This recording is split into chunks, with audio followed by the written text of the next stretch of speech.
नमस्कार मु डीसीपी भुवनेश्वर पार्वण ऋतु अवसर रे आपण समस्त को अभिनंदन एवं शुभेच्छा जनाऊँच।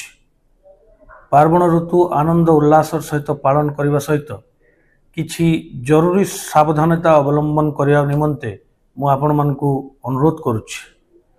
पार्वण समय सहर विभिन्न स्थान रे जनसमागम परिलक्षित होवार संभावना रही।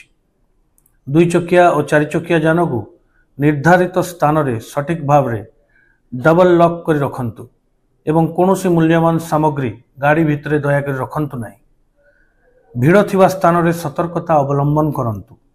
जदि कौनसी संदिग्ध व्यक्ति कार्यकलाप दृष्टिगोचर हेउची तेबे 112 बा 112 डायल करी पुलिस को ए संपर्क रे सूचना दियंतु।